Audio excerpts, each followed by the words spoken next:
Mais avant de parler des énergies renouvelables, on va parler recouvrement avec les créances de National Gaz qui ont carrément triplé en moins d'une année pour atteindre les 180 000 milliards de dinars de factures impayées. Vous avez évoqué à plusieurs reprises vous-même le recours aux coupures d'électricité. Sonelgaz aurait procédé à des coupures, notamment dans certaines APC, vous pourrez nous le confirmer ou l'infirmer, certaines APC du pays. Est-ce que le plan spécial de recouvrement à l'amiable, on va dire, n'a pas donné ses fruits? Est-ce que vous allez revenir aux coupures? Bon, aujourd'hui, il y a beaucoup de citoyens qui continuent à régler leurs créances. Il n'y a pas que les citoyens, on parle sans aucun problème, notamment des institutions étatiques. Y compris les administrations. Donc nous sommes après sur du 50-50. Et c'était prévisible, c'était logique. Donc c'est les incidences un peu de la crise sanitaire qui a fait que nos créances ont atteint ces niveaux qui ont sincèrement donc, fragilisé notre trésorerie. Et puis nous avons travaillé sur beaucoup d'ingénierie financière pour trouver un peu les solutions et les voies et moyens pour justement gérer cette crise et accompagner. Ce n'était pas tellement notre priorité, madame. Notre priorité durant la crise sanitaire, c'est comment préserver la vie de nos citoyens, contribuer à l'effort national de la lutte contre la pandémie, préserver notre personnel pour continuer et les mobiliser à donner et à poursuivre cette mission du service public, donner de l'électricité aux Algériens et aux Algériennes confinés chez eux. C'était ça la priorité. Le côté commercial, on l'avait vraiment relégué en seconde position. Bon, maintenant, on a repris un peu les choses en main. Le plan donc, de coupure, nous l'avions entamé de fin d'année, donc à travers aussi des actions, tout en protégeant un peu la classe qui était plus ou moins fragile, parce qu'avec 3 ou 4 factures cumulées, ce n'était pas évident de procéder à leur recouvrement. Nous avons accordé toutes les facilités, toute la communication nécessaire. Pour le moment, nous avons suspendu jusqu'à nouvel ordre. Nous continuons à le faire. La crise Covid est toujours là. Oui. Les coupures pour les citoyens, pour leur permettre... donc, il y avait quand même, nous sommes une entreprise citoyenne, il y avait le ramadan, il y avait etc. Donc, nous avions essayé d'accompagner donc, les difficultés aussi de nos citoyens. Mais je pense que nos citoyens sauront nous rendre la monnaie, comme on dit. Et je sais que c'est des niveaux de créance qui seront crescendo, aller vers un décroissement graduel. Et nous faisons confiance à l'esprit de responsabilité aussi de nos Donc vous n'êtes pas inquiet parce qu'une partie de ces notre clientèle, bien sûr, par la suite, la coupure demeure aussi un moyen pour un peu recouvrer ses créances, mais aujourd'hui, ce n'est pas encore mis sur la table.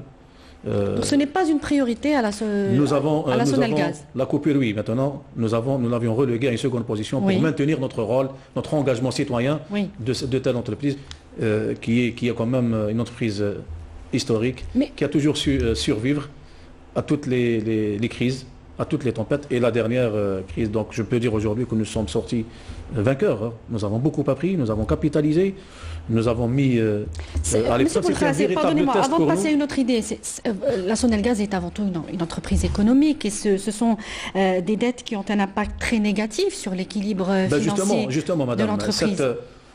Sonelgaz est une entreprise économique, mais nous essayons toujours de conjuguer cet impératif économique avec aussi l'impératif du service public. Nous demeurons un outil donc, de l'État et au service du citoyen, dont sa mission primordiale, c'est assurer un service public. D'ailleurs, dans notre plan stratégique en 2035, l'amélioration de la performance du service public est le premier axe principal sur lequel repose notre stratégie future. Mais il y a les industriels, il y a les institutions de l'État qui sont de mauvais payeurs et par lesquels on pourrait commencer. Le recouvrement continue, se poursuit. Oui, mais à quelle cadence? Cette histoire de recouvrement date depuis des années, M. Boulkhras. Le démarchage continue. Nous encaissons des créances tous les jours. Peut-être pas de la même... À quelle hauteur? De la même cadence habituelle. C'est normal parce que même avant, il y a des citoyens dont on n'avait pas besoin de couper pour procéder au recouvrement. Donc le recouvrement, c'est vraiment, même avant la coupure, l'ultime recours pour les citoyens. Vous avez opté pour un plan d'arrangement à l'amiable. Il y a de la communication qui s'installe, il y a de la confiance qui s'installe. Nous n'avons pas de problème particulier. Il est vrai que nous relancerons donc au moment opportun une action peut-être d'envergure dans ce sens. Et puis, à côté, donc l'État n'a pas abandonné Sonelgaz aussi. Les autres autorités continuent à nous accompagner. Sinon, comment croyez-vous que nous avions pu faire face jusqu'à maintenant à ces dépenses d'investissement colossales, à répondre à leurs demandes, avec une qualité de service que je considère irréprochable, celle de l'été passé, en plein Covid. Aujourd'hui, peut-être aussi, c'est rendre hommage à nos travailleurs. Certains étaient confinés dans des centrales, dans des centres de conduite, dans des postes haute tension, qui n'ont pas vu leur famille pendant des mois, avec des équipes séparées, interdiction de contact, une troisième équipe confinée chez elle, pour ne pas, c'est un métier d'expertise. Et nous sommes sortis, comme je viens de le dire, vainqueurs de cette crise. Elle nous a vraiment renforcé davantage. Elle vous a grandi. Testé, comme vous l'avez si bien dit dans votre introduction, oui. Tester notre véritable capacité de résilience. Oui. Nous avions même pu secourir nos pays voisins en pleine période de Covid.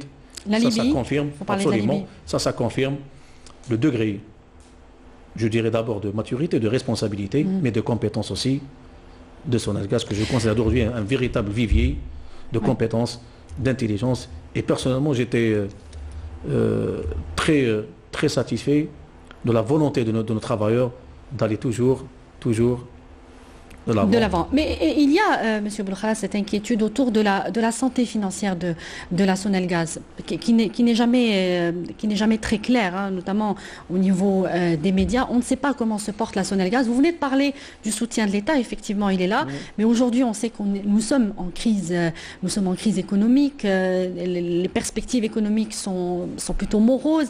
Il n'y aura peut-être pas toujours ce filet de sécurité de l'État. Lorsqu'on vous parle aujourd'hui de la santé financière de la Sonelgaz, vous opposez toujours des arguments sur les gros investissements consentis par la Sonelgaz. Et effectivement, dans presque à tous les niveaux de développement, la Sonelgaz a consenti de gros investissements pour offrir une qualité de service meilleure. Mais est-ce qu'on peut parler aujourd'hui d'un mastodonte au pied d'argile ?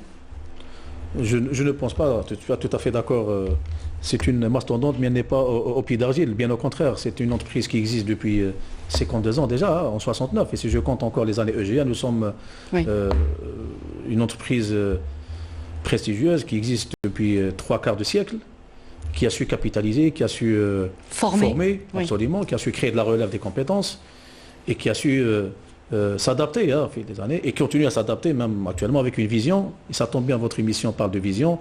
Nous sommes justement sur une vision à des horizons 2035. Oui, comment allez-vous infléchir cette tendance ? Les entreprises les plus fortes ou les espèces les plus fortes, ce n'est pas celles qui grandissent vite, ce n'est pas celles qui ont une capacité de résilience, mais c'est celles qui changent. D'ailleurs, on dit que la seule variable qui doit rester figé, c'est la pérennité. Absolument, c'est la pérennité.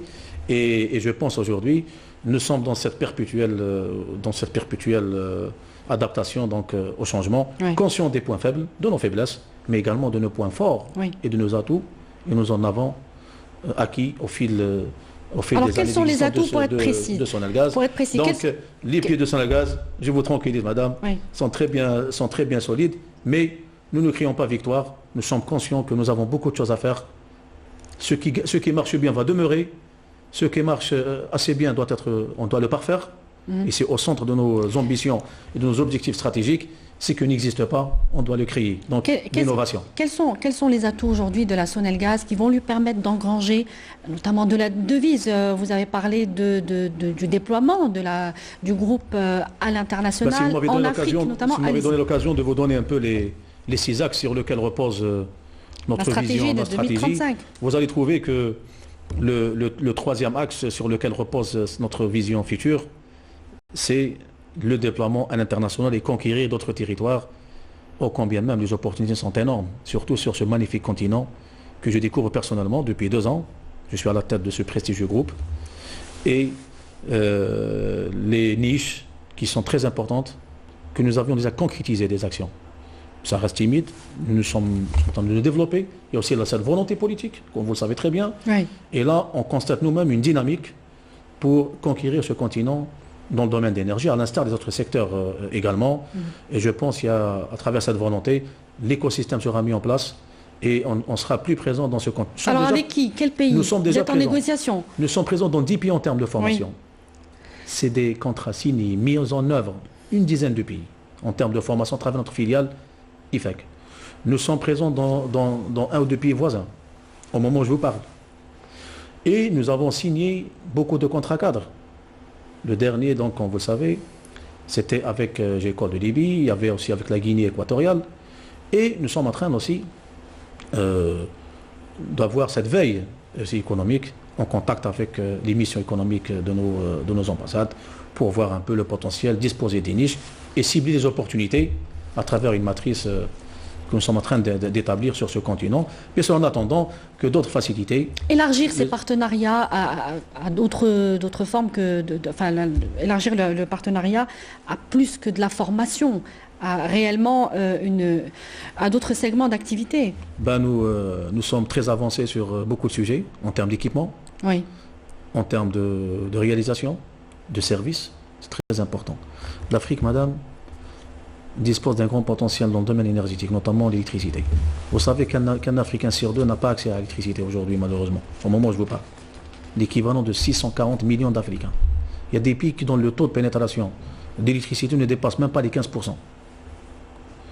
D'autres, l'électricité est disponible seulement dans quelques grandes agglomérations. Et encore, avec... donc il y a un marché à prendre, avec un délestage récurrent, quelques heures seulement, donc c'est un marché très important. Nous ne sommes pas seuls sur ce continent. Bien sûr, il y a de la concurrence, mais nous avons beaucoup d'atouts.